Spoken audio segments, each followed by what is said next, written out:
with the Water Online Show. Yet another episode. We're here. What a great day we have planned for us. Once again, we have an all-star with us as a special guest. And with us, as always, is the Wonder Woman of Water, the legendary Nadia Abboud. Thank you, Nadia, for being with us once again. If you always happy to be here with you, cuz. If you are with us one more time, then you are a permanent part of our show, and there's no escape. You will have to show up for every show as our co-host extraordinaire. Bring your golden lasso. Exactly. Take your invisible plane here. Nick, thank you for showing up to work again today. It's great to see you.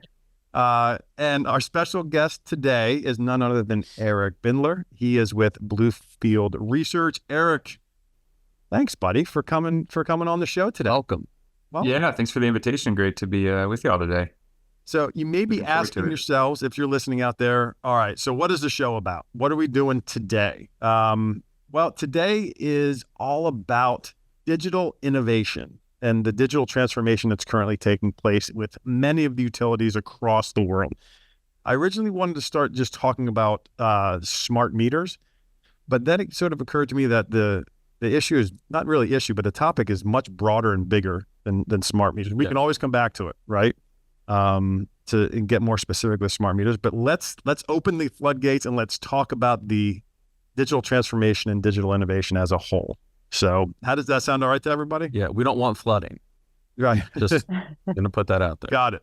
Fair enough. So we are very happy to have Eric on the show with us today.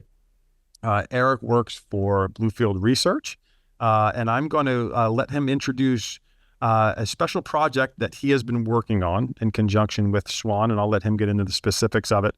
But we are going to dive into this project that's going to give us a lot of data around the current state of digital innovation, some of the drivers of it, some of the hurdles that municipalities and utilities are facing out there. So you're going to get some data on that, how that breaks down by size and who the stakeholders are. And we're really going to kick off, and it's going to be almost like a series. So we're going to be doing a lot of shows around digital transformation and digital innovation. But before we dive in, Eric, why don't you go ahead and tell us a little bit about this project you've been working on that we're going to be talking about today? Yeah, sure thing. Thanks for the opportunity. My day job is kind of working with Bluefield Research. I've done a lot of our work on kind of the digital transformation, digital adoption within the utility sector. Travis, we've talked a little bit specifically about some of the meter market research that we did last year.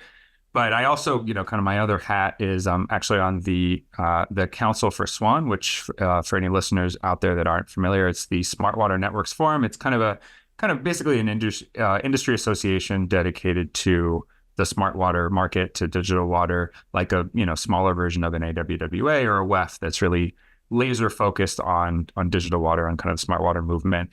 Global in scope, a lot of the members are in the Americas, in the US, also Europe, APAC. They just had their first big event in Cape Town, South Africa, so getting a kind of a good global presence.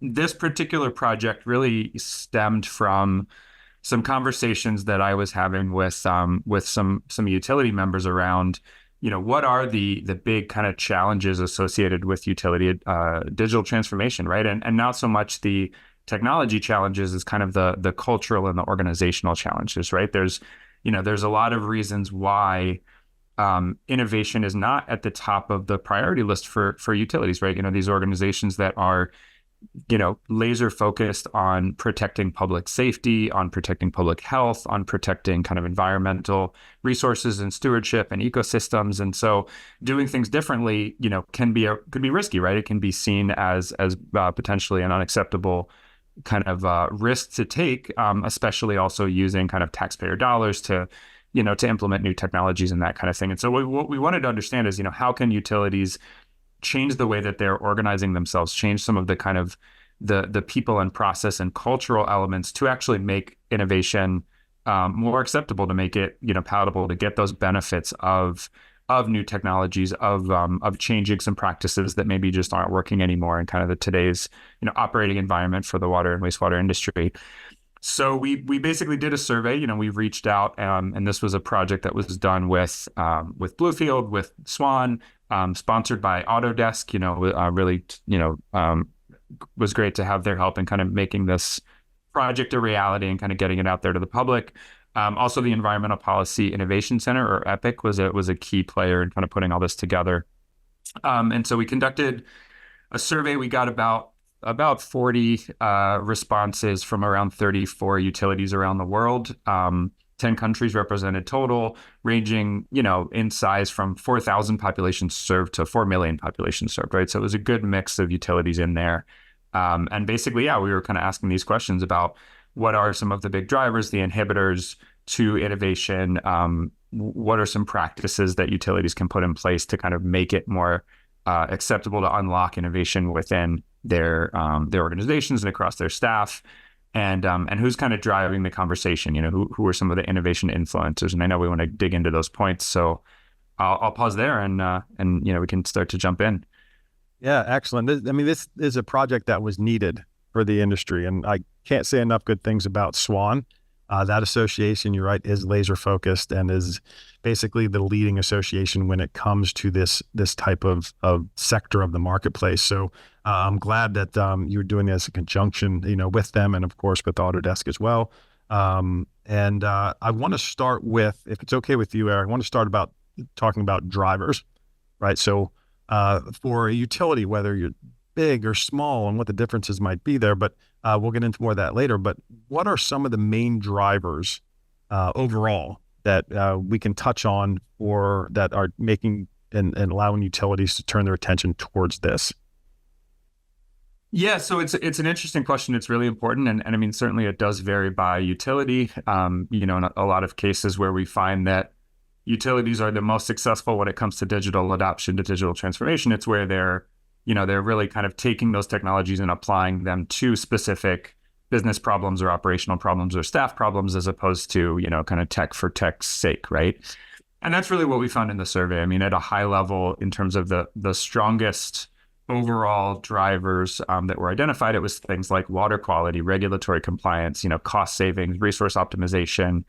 Those were the top three. We also saw things like customer service and satisfaction, environmental stewardship, and public health were up there as well. And so again, not necessarily, using technology for technology's sake, but actually to solve these very real and very important kind of business and customer and operational problems.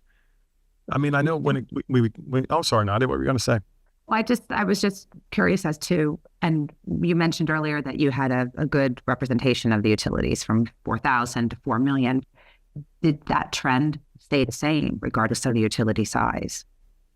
Yeah, that's a great question and a really interesting wrinkle here. I mean, we did see some differences looking across utilities. And so especially at the very largest end of the scale, which we would define as utilities serving like more than 1 million people, it was a bit of a different mix. So something like, climate impact, that was one of the bigger ones. Water scarcity and water loss was another big one.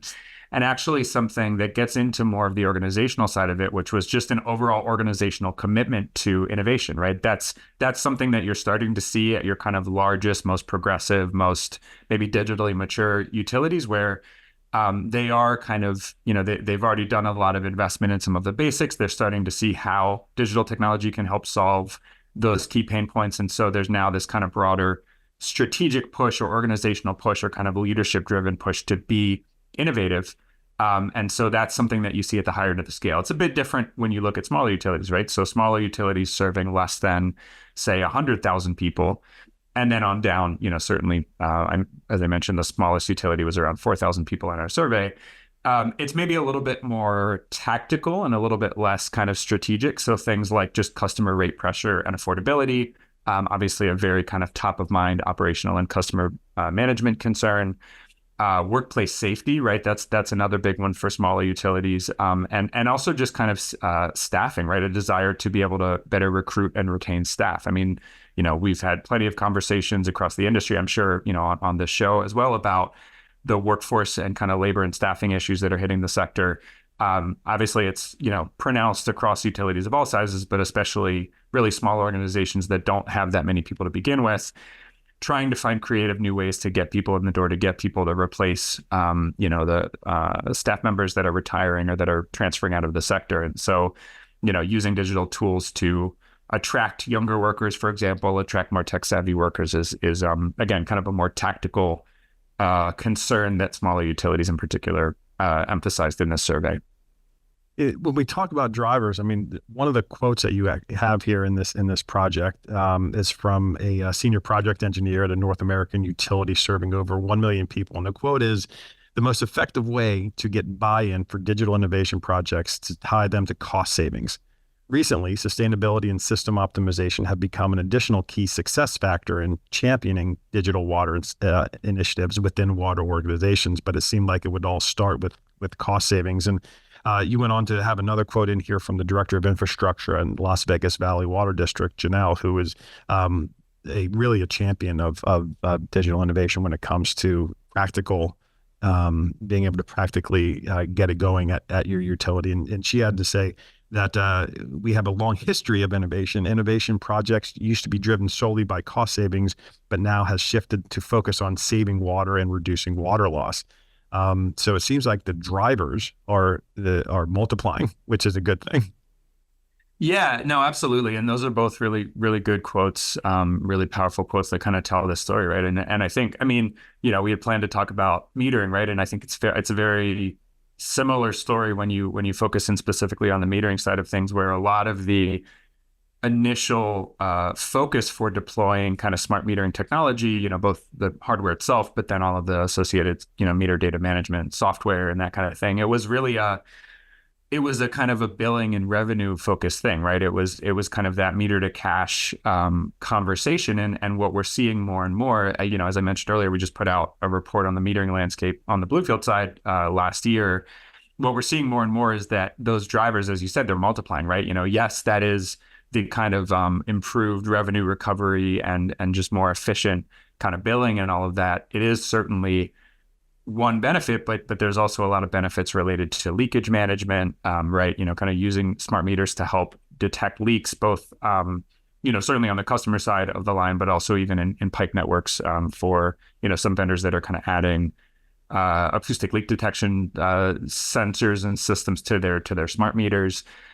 There's a lot of benefits related to kind of overall sustainability or energy use, right? If you're kind of, taking your meter reads remotely, that means that you're not sending as many trucks out into the community. You're not driving around to collect meter data manually, right? And so obviously that has an impact on operational costs, on, fuel and greenhouse gas emissions and all of that, right? So I think that's a good, the metering sector is kind of a good microcosm for this conversation more broadly, where, there's a lot of different ways that these technologies can help utilities. Those effects can be kind of compounding. It's just a matter of figuring out how to actually adopt them and start using them in a way that's going to drive those changes and those new practices, drive those efficiencies, drive those cost savings, drive greater sustainability. It's not always as easy as just buy this thing and plug it in and you're good to go. There's a lot that has to happen in terms of organizational and cultural practices to ensure that you're getting the most bang for your buck, and that those technologies are actually going to deliver their kind of full value and full potential to the utility. That would be nice if this was a plug and play. I mean, how great would it be? Just all right, all I got to do is plug it in. There you go. Yeah, your emissions are down by 30%. Yeah, you're going to get an extra 5% in revenue a year. There you go. It's all. Maybe we should start working on that. Eric, was there any insight regarding, so there's the business case and whatever the driver might be, regardless of the utility size, but then when it came to there's this repetitive discussion of the culture, the internal culture. So was there any insight of what's needed to shift the culture organizationally, regardless of how the business case was made and what the driver was? Yeah, absolutely. I mean, that's actually what we got into quite a bit. And really the genesis of this report was around trying to kind of identify some of those practices. And so I may be jumping the gun a little bit here on where the conversation's going, but I think, Give us the scoop. Yeah. So I think maybe just to point to, you mentioned we just talked about the drivers, the flip side of that is the inhibitors, right? And I think the thing that is always, we've actually done kind of variations of this survey a couple times now through SWAN. And what is always really amazing to me is when we ask utilities this question, what are the biggest inhibitors, or the biggest barriers, the biggest roadblocks to digital innovation? I mean, everybody kind of assumes that it's cost, right? That it's, hey, you know, there's so much else going on. There's so many other priorities. You know, utilities are, you know, certainly cash strapped in most parts of the country, most parts of the world. There's just not the money to invest in this technology. And that's actually not what we see, right? When we did this in this particular kind of iteration of the survey, cost or, you know, lack of budget was like, I think ninth in terms of the top inhibitors, right? Pretty far down the list. And what we see actually popping to the top instead is things like lack of time or bandwidth, right? The staff don't have the time, you know, they're so busy with kind of day-to-day concerns, with putting out fires, with doing what they have to do, that they don't have time to just sit back and say, you know what, you know, let's take a look at the technology landscape. What could we be doing differently here? What types of data do we have that we could be working with? There's just not that time in their schedules, that bandwidth to actually dedicate to working on this kind of, you know, working on this thing, you know, stepping back and looking at the big picture and trying to innovate, right? Organizational structure and bureaucracy is the other big one. Again, kind of speaks to this conversation we're having about, you know, it's not so much a technology problem. It's people don't necessarily have the right structures, the right incentives, the right opportunities throughout their day to be innovative, to try new things, to adopt new technologies. And so that's really kind of, you know, we started with that and really started to dig into, okay, for those utilities that are successful here, that are finding ways of doing this, and actually part of it was we had utilities kind of respondents to the survey actually self-identify. Do you think that your organization is innovative? Yes or no. Do you think that your staff, your colleagues are comfortable with digital technology? Yes or no. And kind of use that to look at which types of organizations were maybe standing out here. And, you know, really a lot of what it comes down to is finding ways to carve out space and time to innovate, right? To try new things, to fail. I mean, that's as I mentioned at the beginning, right? The risk, the fear of failures is especially strong in the utility sector because, you know, in the wrong context, failure could lead to a massive public health problem or a massive, you know, pollution incident or something like that, right? So creating those little pieces of time throughout the day, creating those events, creating those kind of sandboxes where staff are actually allowed to and free to try out new things, try out new ideas. And that takes a lot of really interesting forms. And really what we did, one of the kind of final questions in the survey was actually asking people to kind of identify all the different ways that their organizations were doing this. And it could be something like, you know, having a monthly discussion forum or book club where staff are actually talking about ideas, you know, talking about innovation, reading books about innovation and entrepreneurship and technology change, or, you know, doing like Shark Tank type contests, right, where they're coming up with new ideas for how to do something differently in their job, or how they could use data differently, how they could use technology differently, and kind of pitching that to others in the organization. Some of it is more formal, you know, stuff like actually creating an innovation department, right? Like a team of people whose sole day job is actually to work on innovation, to work on implementing new ideas and new technologies, or even just like an internal research and development department, cross-functional groups that are collaborating on different ways of using technology and data, right? And so that's really what we found is that, you know, I think something like 80% of the utilities that we spoke with had something like this in place, but the ones that considered themselves to be the most innovative had more of these opportunities. I think on average, like 6 different, what we called kind of institutionalized innovation structures or forums or groups, where they were really encouraging people to say, hey, look, it's okay to take a step back, take a breather, close your inbox, and let's spend some time thinking about and talking about change and innovation and the digital kind of revolution and what this could do for our organization. Do you think, and I know, Travis, you had a comment you wanted to make, but as far as an innovation team or, you know, something along that, do you think that utilities run into, you know, budget issues to add that kind of staff to, you know, their workforce to, you know, try to help move this forward? Yeah, I mean, it's a great point. It's a great question. It is, you know, obviously there is a cost to all of this, right? And so something like, you know, having dedicating a day to do a Shark Tank session is probably a little bit less costly than actually hiring, a full-time staff that's going to be dedicated to innovation. And so I think it does vary by utility. I think certainly the larger ones are more likely to have the resources for something like this. And that's what we've seen.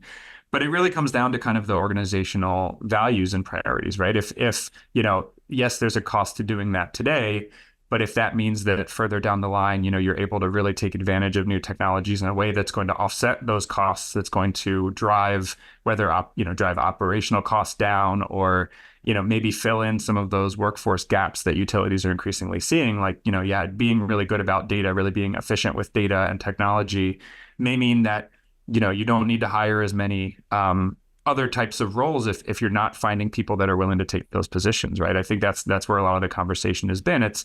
It's not so much, using technology to replace, to kind of take people's jobs away or to replace people, as it is using technology, using data, using digital solutions to, fill those gaps where people have retired, they have left, and there's not somebody lining up at the door to come in and take their place, right? And so if, you hire those folks that are going to be setting that agenda and really being smart about making those technology investments and those data investments to set the organization on a path where they're going to be more kind of resilient in the long term. They're going to be more efficient and more productive in the long term.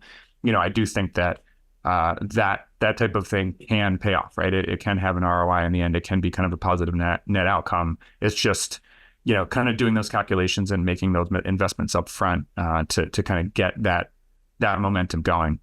I think it's interesting. Yeah, go ahead, Donna. Well, I guess it's more of the personnel question, cultural question. And you think about organizations, they hire in people to do team building, right? You're bringing in an expert to do that. Have you seen instances where any utilities are bringing in an innovation builder that helps the team think about innovation in all these different aspects? Yeah, I mean, we did ask about kind of as an internal role, right? Like, hiring somebody that would be kind of an innovation lead, or like I said, kind of creating an innovation department that's going to work across the organization to say, what is your department doing? Where are places, where are your bottlenecks? Where are your pain points? How could you be using data or technology? How could you it doesn't even have to be technology, right? Like, how could you be doing things differently? Is there a change in kind of your workflows or your processes that would lead to better outcomes? I don't think we asked as much in the survey about kind of like third party, bringing in somebody to serve that role. Although certainly that was, that is something that a lot of partners to the utility sector are increasingly doing, right? I mean, engineering firms are one good example. We see a lot of engineering firms that, they've long been kind of trusted advisors to the utility sector. They've long helped shape decisions related to technology investments. And so now we're seeing more, they're also providing that kind of overall tech management, kind of tech consulting perspective, that change management perspective, right? I mean, I just was on the phone with an engineering firm this morning, kind of actually having this exact same conversation, just talking about, hey, these firms can help implement new software applications. In this case, it was kind of asset management software. You can hire somebody to come in and install this on your systems and even train your staff on how to use it. But that doesn't necessarily mean, again, it's not plug and play. There needs to be a shift in mindset. There needs to be, very real conversations with the staff about, why are we putting this new system in place? How do you use it to get value out of it? What workflow changes need to happen to make sure that that it's being used effectively, and that it's it's going to kind of deliver that ROI that was maybe promised at the outset. And so that change management piece is something that I think a lot of engineering firms are really becoming increasingly, I shouldn't say becoming increasingly mindful of, but I think it's something they have been focused on. I've seen plenty of conference panels over the past couple of years about, really that question of just, how do you turn a technology implementation into kind of a broader cultural change that's going to last, that's going to continue to carry on, that is going to actually result in a positive kind of value and ROI for the utility. So I feel as if I'd like to dive in. I could spend all day talking about workforce, how this relates to, what did we call it in a previous episode, Nadia? The silver wave. What was it? Yeah, the white wave. The white wave. Yeah, thank you. and how that relates to this specifically, because I think that that's actually a driver that I wanted to spend some time in. But we could go quite a bit on it. So maybe we'll save that for the next episode, the part 2 of this. One final question while we have you here for part 1 is, if I'm a utility, and I'd like to put myself in the shoes of working for a smaller utility, what would be my first step to look into whether or not I should be and how to digitize some of my systems? So would it be just looking at that one little thing and then building it out from there, or would it be trying to look at it as a whole? What would be my first step if I was in those shoes?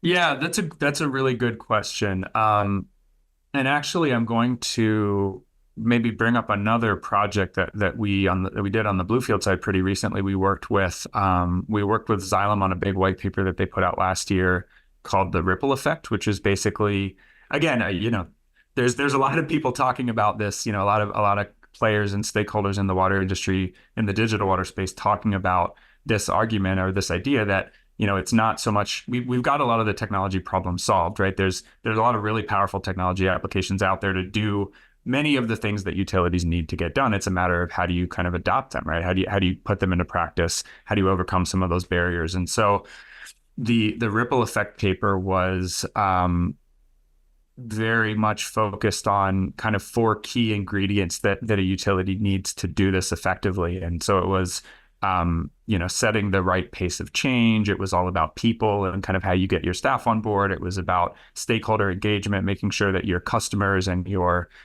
kind of elected officials and other kind of political leadership is on board and that kind of thing. But specifically to your point, Travis, I mean, I think one of the things that really stood out to me in that exercise or in the conversations that we had for that one was really, I think you're right. I mean, that's a big part of it, is just focus on, take stock of your existing kind of problems and pain points and try to figure out where can you adopt technology that's going to give you the biggest bang for your buck, that's going to help you start to build that momentum of, look, I don't need to do everything at once. I don't need to invest in all of this technology all at once.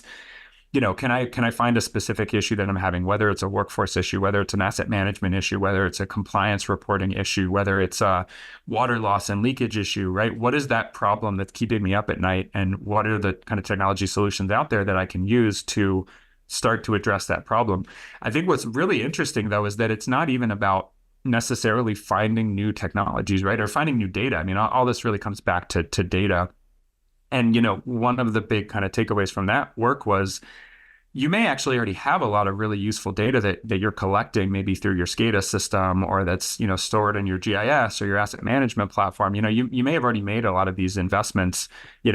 Individual departments, individual kind of silos have got a lot of this stuff in place. You're just maybe not using it, or it's not being seen by the right person in the organization. So much of this conversation in terms of how you get started is just like, figure out where you already are. You might already even be started and not realize it yet, especially if there are certain teams or certain, people within your organization that are making these investments or trying to do things in new ways. It's a bit of an aside, but I was just at the NUCA conference over the weekend. So it's the National Utility Contractors Association. It's more kind of construction firms, right, that are serving the utility space. And we were talking about AI, and it was the same conversation. There was a big survey in the construction industry that 70% of construction firms weren't using AI at all. And, some of the folks at the conference were like, actually, they are. They just don't know it, right? They're using technologies. They're using software that has kind of embedded AI capabilities. They just don't realize it yet. And I think we may be in kind of a similar position for a lot of utilities that, again, if you ask somebody in leadership or somebody in the engineering department or, in a certain department of the organization, they may not be aware of everything that's going on in the entire organization, all the different investments, all the different data sets that are being collected and stored somewhere, whether it be, in Excel or, clipboards or whatever the case may be. But there's probably a lot of useful information and investments that have already been made, that's already being collected, that can actually be put to much better use. And so that was one of the big kind of takeaways of that Xylem Ripple Effect project was, take a look at where you are in terms of what your needs are, in terms of what your challenges and pain points are, but also what you already have, what you've already done, what you've already invested in, see how you can tie those things together. And then you start to have that conversation about, okay, what do I need to add on top of this? What other technology platforms, what other sensors do I need? Are there any, is there scope to bring in a third-party advisor to kind of help wrangle all of this or manage all of this, or, provide that change management perspective? But yeah, it's nobody's really starting from scratch, even though they may think that they are. And so that's where I would say that the first, the most important thing is just kind of taking stock of where you are today. And baby steps, like Dr. Leo, Yeah, exactly. That book for What About Bob? I mean, I was going to go with how do you eat an elephant one bite at a time. I mean, exactly. Eric, there was a lot of good information here. I don't know if I could thank you enough for spending your time here with us today. I mean, it was informative, entertaining. I really appreciate you carving out here so much time for us today. And I'm sure our listeners learned a lot. And I am going to put out on air a formal invitation and hope that you will come back very, very soon, and we could do part 2 and dive more into influencers, stakeholders, workforce, and how all of that is affecting the digital transformation and the rise of digital innovation. So I hope you'll be up for that. Yeah, let's do it. Excellent. All right. Let me know and I'll be here. Before we sign off, is there any message you'd like to give our listeners, our viewers, about what you're working on?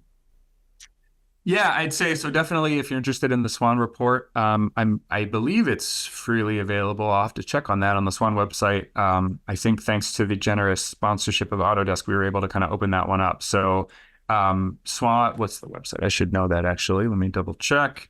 Swan-forum.com, and then you can go to just check out all the great events. There's the annual conference coming up in May in Vancouver. So any listeners definitely recommend checking that one out. If you want to see some familiar faces. Yeah. Yeah. If you want to see a couple familiar faces. Not mine. Right. Exactly. So definitely check that out. For Bluefield, bluefieldresearch.com. I mean, we're putting out a lot of, research and data more on the business side of things. We do a lot of market sizing and forecast, competitive stuff. So if you're a company that's active in this space and you want to learn more about what other companies are doing, let us know. And then since I mentioned the Xylem white paper, I'll do a pitch for that as well. If you just search for Xylem ripple effect, you're going to see it's a great resource. A lot of really interesting case studies and quotes, and some good stuff there in terms of how you get started and what that plan should look like. So yeah, and of course, any questions you can just email me, ebindler@bluefieldresearch.com. Happy to connect you with any good resources or share my thoughts on any of this stuff. Beautiful. I'm pretty sure we have that ripple effect paper on Waterline. Great. Waterline.com as well. All right. There you Excellent. go. Eric Bindler, Bluefield Research, thank you very much for joining us, and we cannot wait to have you back. So thanks, buddy. Sounds good. Yeah. See you soon. Appreciate it.